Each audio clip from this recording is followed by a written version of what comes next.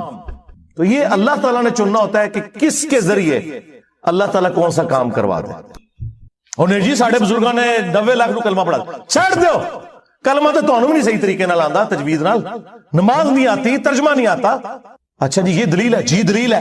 تو سرکار ڈاکٹر ذاکر نائک نے اتنے ہندوؤں کو جو کلمہ پڑھایا ہے تو پھر یہ بھی بزرگ ہوئے. نہیں وہ تو ہے ہی گمراہ ہے. ہاں آیا نا داڑ تلے ہون. ہاں 90 لاکھ نو کلمہ پڑھایا. اور تواڈے بابیاں نے تے 90 لاکھ نو کلمہ پڑھایا جدوں 90 لاکھ دی آبادی کوئی نہیں سی.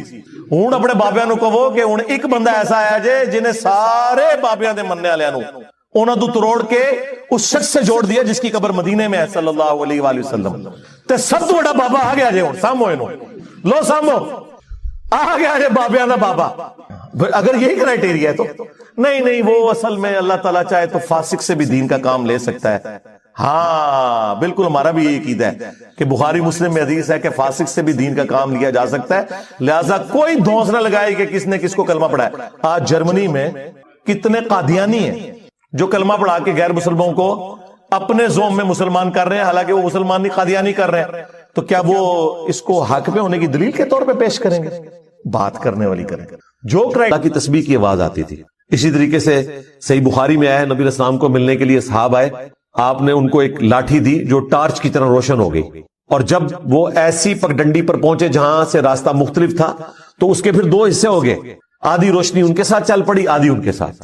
تو اس طرح کے معجزات نبی اسلام کی مبارک زندگی میں صحابہ کے ساتھ بھی ہوئے ہیں، لیکن وہ صحابہ کی کرامت نہیں ہے، نبی اسلام کا معجزہ ہے. صحیح بخاری میں آیا کہ ایک صحابی جن کو کافروں نے قید کر دیا تھا، ان کے لیے انگوروں کا ایک خوشہ آ گیا اور وہ کھا رہے تھے، اور جن لوگوں نے قید کیا وہ ایک دم پریشان ہو گئے. اللہ تعالیٰ کی طرف سے غیبی مدد آئی. صحیح بخاری میں آتا ہے ایک صحابی کو جب بے دردی سے شہید کیا گیا، ان کی لاش کی حفاظت کے لیے بہت زیادہ بھیڑیں آ گئیں، مکھیاں، شہد کی مکھیاں یا دوسری، اور ان کی لاش کی بے حرمتی نہیں ہونے دی. دوسری طرف حضرت حمزہ کی لاش کی بے حرمتی ہوگی. تو اللہ تعالیٰ جب چاہتا ہے اس طرح کی چیزیں دکھاتا ہے. نبی اسلام کی مبارک زندگی میں جو صحابہ کرام کے ساتھ اس قسم کے واقعات ہیں نا، وہ نبی اسلام کے معجزات ہیں. آپ کے دنیا سے جانے کے بعد صرف معجزہ یا کرامت یہ ہے کہ کوئی شخص دعا کرے اور اللہ تعالیٰ اس کی دعا قبول کر لے، اور وہ بھی فزیکل فینومینا کے اندر. یہ ذہن میں رکھیے گا. جس طرح دلائل النبوہ امام بیہقی کی کتاب میں آتا ہے کہ انس ابن مالک کے کسان نے کہا کہ اس دفعہ بارشیں نہیں ہوئی ہیں، لگتا ہے کہ ہم قحط کا شکار ہوں گے. تو انہوں نے اپنی زمین میں کھڑے ہو کر دعا کی، اور تھوڑی دیر بعد جب واپس آئے تو کسان سے کہا کہ چیک کرو بارش ہوئی ہے کہ نہیں. تو وہ گیا تو بارش شروع ہوگی صرف ان کی زمین کے اوپر. تو یہ فزیکل فینومینا آف نیچر ہے نا، بارش ہونا فزیکل فینومینا ہے. صرف دعا قبول ہوئی کہ اللہ تعالیٰ نے بادل بھیج دیے. تو کر کے دکھانا اس طرح کی کوئی کرامت نہیں. یہ تخت بلقیس کا واقعہ بھی ہم بھی اسے سمجھانے کے لیے کبھی کبھار کرامت کہہ دیتے ہیں، ایکچولی وہ کرامت کوئی نہیں ہے، وہ تو دعویٰ ہے. وہ اسی طریقے سے ہے جس طرح میں دعویٰ کروں کہ میں آپ کو بلٹ ٹرین میں 1 گھنٹے کے اندر اندر یہاں سے کراچی بھجوا سکتا ہوں اگر بلٹ ٹرین ہو، اور میں اسے پورا کر دوں. تو ظاہر ہے یہ ایک فزیکل علم ہے. ہاں، بغیر کسی ریسورس کے، بغیر کسی علم کے کوئی شخص خامخواہ دعویٰ کرتا رہے تو وہ پاسبل نہیں ہے. کرامت اور معجزہ دعویٰ کر کے نہیں ہوتا. معجزہ تو کسی حد میں ہو سکتا ہے کہ جہاں اللہ تعالیٰ اجازت دے نبی کو، اور وہ بھی جتنی اجازت دے. موسیٰ علیہ السلام کو صرف یہ پتا تھا کہ اس لاٹھی نے اژدہا بننا ہے، یہ نہیں پتا تھا کہ لاٹھی میں پانی میں ماروں تو راستہ بن جائے گا. وہ عین اس وقت وہی آئی تو پتا چلا کہ اچھا یہ کام بھی یہ لاٹھی کر سکتی ہے. اور پہلی دفعہ جب یہ ہوا تھا موسیٰ علیہ السلام تو ڈر کے خود بھاگ گئے تھے. قرآن میں آتا ہے خود تو انہوں نے کیا نہیں تھا، ورنہ بھاگتے تو نا. تو معجزہ بھی صرف اس حد تک ہے کہ اللہ تبارک و تعالیٰ کسی نبی کو دے اور اسے اجازت دے، تب ادروائز خود سے کوئی نہیں کر کے دکھا سکتا. تو نبی اسلام کے جتنے فزیکل فینومینا آف نیچر کو توڑنے والے معجزات ہیں، یہ سب کے سب مسلمانوں سے متعلق ہے. ایک نشانی ایسی ہے جو بالکل سٹارٹ میں آئی، وہ چاند کا 2 ٹکڑے ہونا تھا. That's all. باقی جتنے فزیکل فینومینا آف نیچر کو توڑنے والے معجزات ہیں وہ صحابہ کرام کے درمیان ہیں. آپ کی دعا کی برکت سے 10 بندوں کا کھانا 300 بندوں نے کھا لیا اور اتنا ہی رہا. بخاری مسلم میں آتا ہے یہ بس صحابہ کرام میں رہا، کافروں کے لیے نہیں. تو نبی اسلام کی 2 خصوصیات کیا ہیں؟ آپ کا معجزہ اگلے انبیاء والا نہیں، دعوی نبوت والا قرآن ہے، چونکہ آپ کی نبوت قیامت تک کے لیے. اور دوسری خصوصیت، اگلے انبیاء کا انکار کرنے پر اللہ کی طرف سے آسمان سے عذاب آتا تھا، چنگھاڑ کی شکل میں، پتھروں کی بارش کی شکل میں، سمندر میں غرق ہونے کی شکل میں، وبائی امراض کی شکل میں. لیکن نبی اسلام کے کیس میں اس طرح کا کوئی عذاب نہیں آیا. اگر آیا تو قتال کی شکل میں آیا، جو قرآن میں سورہ توبہ میں آیا کہ ہم مسلمانوں کے ہاتھوں سے ان کو عذاب دیں گے. تھوڑی بہت آزمائشیں آئیں قحط سالی کی شکل میں، بخاری میں آتا ہے، اور نبی الاسلام سے وہ دعا بھی کرواتے تھے. لیکن جو بڑے لیول کا عذاب ہے وہ قتال کی شکل میں. دیکھیں جی، محرم کا جو مہینہ ہے یہ ہجری کیلنڈر کا پہلا مہینہ ہے. اس پہ امت کا اجماع ہے کہ سیدنا عمر فاروق رضی اللہ تعالیٰ عنہ علیہ السلام کے دور خلافت کے اندر سیدنا علی ابن ابی طالب کے مشورے سے ہجرت کو بینچ مارک مقرر کیا گیا، کیونکہ ہجرت کے بعد ہی نبی الاسلام کو غلبہ نصیب ہوا. ہجرت مدینہ سے پہلے صرف 125 بندے مسلمان تھے 13 سالہ مکی دور میں، اور ہجرت مدینہ کے بعد کے اگلے 13 سال کے اندر رومن اور پرشین امپائر بھی گر چکی ہوئی تھی آلموسٹ، الحمدللہ. تو یہ بینچ مارک تھا. 125 بندے مسلمان ہیں ہجرت مدینہ کے وقت.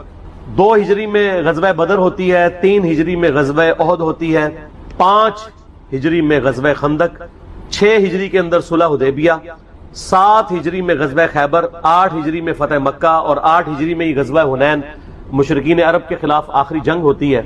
9 ہجری کے اندر غزوہ تبوک رومن امپائر سے ٹکرانے کے لیے نبی علیہ السلام خود تشریف لے گئے 30,000 جانثار صحابہ کے ساتھ رضی اللہ عنہم اجمعین. لیکن رومن امپائر کا جو ہیڈ تھا کیسر روم، وہ دہشت کھا کے بھاگ گیا. نبی علیہ السلام آلموسٹ وہاں پہ 40 دن تک رہے. تمام قبائل سے آپ نے معاہدے کیے کہ یا نیوٹرل رہو گے یا ہمارا ساتھ دو گے. اگر کیسر روم اس وقت جنگ کے لیے تیار ہو جاتا تو جنگ یرموک وہیں پہ ہو جاتی. اور پھر نبی علیہ السلام کی 11 ہجری میں وفات ہوگی. یہ میں نے ایک ہسٹری کے طور پہ بتایا. سیدنا علی کا مشورہ تھا کہ ہجرت کو ہم بینچ مارک مقرر کر کے پیرلل میں جو ہمارا لیونر کیلنڈر ہے چاند کے اعتبار سے وہ ہجری کیلنڈر سٹارٹ کیا جائے. ویسے لیونر کیلنڈر تو اسلام سے پہلے کا ہے, سولر بھی اور لیونر بھی, لیکن پھر یہ اسلام کے ساتھ ہی منسوب ہو گیا. عیسوی بھی مسلمانوں کے ہی ہیں اور ہجری بھی مسلمانوں کے ہی ہیں. سیدنا عثمان رضی اللہ تعالیٰ عنہ کا مشورہ تھا کہ محرم کو بینچ مارک کیا جائے پہلے مہینے کے اعتبار سے. نبی علیہ السلام کے مبارک دور میں, سیدنا ابوبکر کے دور میں یہ ڈیسائیڈ نہیں تھا کہ کس مہینے سے اسلامی کیلنڈر سٹارٹ ہو, تو سیدنا عثمان کا مشورہ تھا کہ محرم سے سٹارٹ ہو. اس کی ٹیکنیکل ریزن یہ ہے کہ صحیح مسلم میں حدیث ہے کہ رمضان المبارک کے بعد اللہ تعالیٰ کو سب سے بڑھ کر محبوب روزے اللہ کے مہینے کے روزے ہیں اور اللہ کا مہینہ ہے محرم. نبی صلی اللہ علیہ وآلہ وسلم نے فرمایا. تو چونکہ اللہ تعالیٰ نے اسے خاص اپنے ساتھ اس مہینے کو کیا ہے, رمضان تو امت کا مہینہ ہے, محرم کے مہینے کو اپنے ساتھ خاص کیا ہے, اس لیے سیدنا عثمان کا مشورہ تھا کہ اسے بینچ مارک کیا جائے.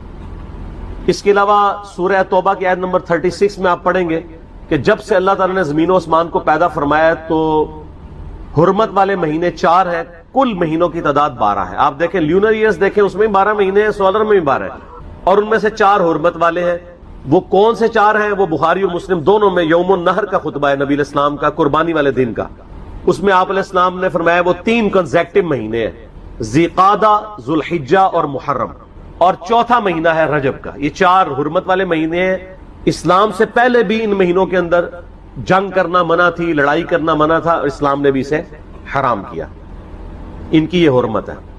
تو اسلامی جب کیلنڈر کا آغاز محرم سے ڈیسائیڈ کیا گیا, پھر محرم کی اہمیت اور بڑھ گئی کہ پہلا مہینہ ہی حرمت والا ہے. اس کے علاوہ محرم کے مہینے میں ایک دن ایسا تھا, عاشورہ کا دن, جو بخاری مسلم میں آلموسٹ 50 احادیث ہے کہ جو اسلام سے قبل بھی مشرکین عرب اس دن کا روزہ رکھتے تھے, اسلام نے اسے کنٹینیو کیا. اور جب تک رمضان کے مہینے کے روزے فرض نہیں ہوئے, یہ عاشورہ کا 10 محرم کا روزہ فرض تھا. عاشورہ کا لفظ بخاری مسلم میں موجود ہے. جب یہ فرض ہو گیا تو بخاری مسلم میں آتا ہے نبی علیہ السلام نے فرمایا یہ آپشنل ہے. اس کے علاوہ ایک اور حدیث بھی ہے بخاری اور مسلم میں, جب نبی علیہ السلام ہجرت کر کے مدینہ شریف آئے اور آپ کو یہ پتا چلا کہ یہودی جو ہیں وہ 10 محرم کا روزہ رکھتے ہیں, تو آپ علیہ السلام نے ان سے پوچھا کیوں رکھتے ہو؟ تو انہوں نے کہا کہ ہم اسے عید کے طور پہ مناتے ہیں. ایک طریق میں آتا ہے عید کے الفاظ, ایک میں آتا ہے ہم خوشی کا دن مناتے ہیں, ایک میں الفاظ ہے ایام اللہ میں سے ہے. یہ تینوں الفاظ بخاری مسلم میں ملتے ہیں. تو آپ صلی اللہ علیہ وآلہ وسلم نے فرمایا ہم زیادہ حق رکھتے ہیں کہ حضرت موسیٰ علیہ السلام کا یہ دن ہم منائیں. تو آپ نے فرمایا تم بھی روزہ رکھا کرو.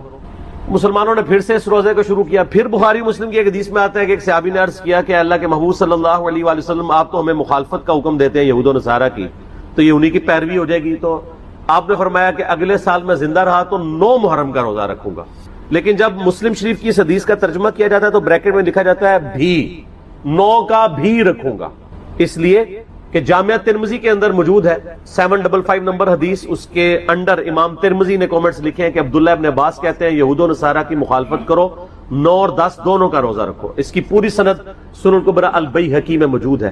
اس کے علاوہ جو اہل تشیع کا اس روزے پر اعتراض ہے, یہودیوں کا بھی ایک اعتراض ہے کہ جی ہم تو کوئی نہیں رکھتے, تو میں نے بتایا کہ اب وہ مہینے چینج ہو چکے ہیں, آج بھی وہ اس دن کو مناتے ہیں, لیکن ان کے اس مہینے کا نام تشریع ہے. تشریع بھی بولا جاتا ہے, تشریع بھی, اور یوم کپور اسے کہا جاتا ہے. وہ میں نے 1.25